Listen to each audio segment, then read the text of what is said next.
Preview.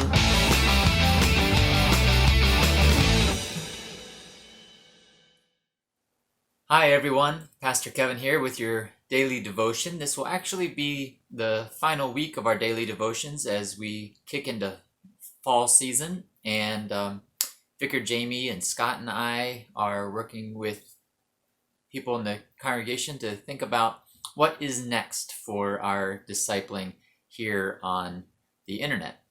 So today's reading is Exodus chapter 16, verses 22 through 26. On the sixth day, they gathered twice as much food, 2 omers apiece. When all the leaders of the congregation came and told Moses, he said to them, "This is what the Lord has commanded. Tomorrow is a day of solemn rest, a holy Sabbath to the Lord. Bake what you want to bake and boil what you want to boil, and all that is left over put aside to be kept until morning." So they put it aside until morning, as Moses commanded them, and it did not become foul, and there were no worms in it. Moses said, "Eat it today, for today is a Sabbath to the Lord. Today you will not find it in the field.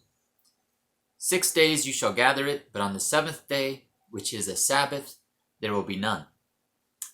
So this is the story from the Exodus, God leading God's people out of slavery, out of Egypt, and they get out into the wilderness on their journey, and they have no food. And God provides the food, this manna from heaven, this bread-like substance that falls to the ground every day. They go out and collect it.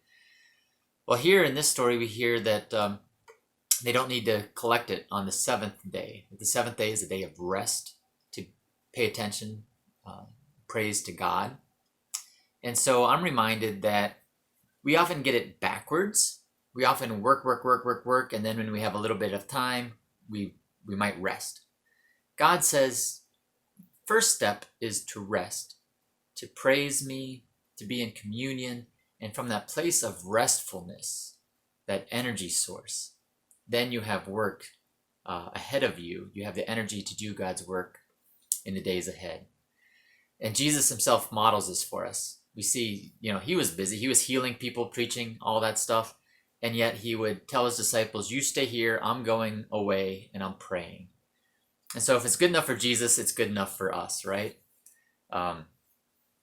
So I just encourage you today, prioritize rest with God. Prioritize praising God. The work will be there later. And you'll find that you'll have more energy and more purposefulness in what you're doing, that what you do will give glory to God. God bless you.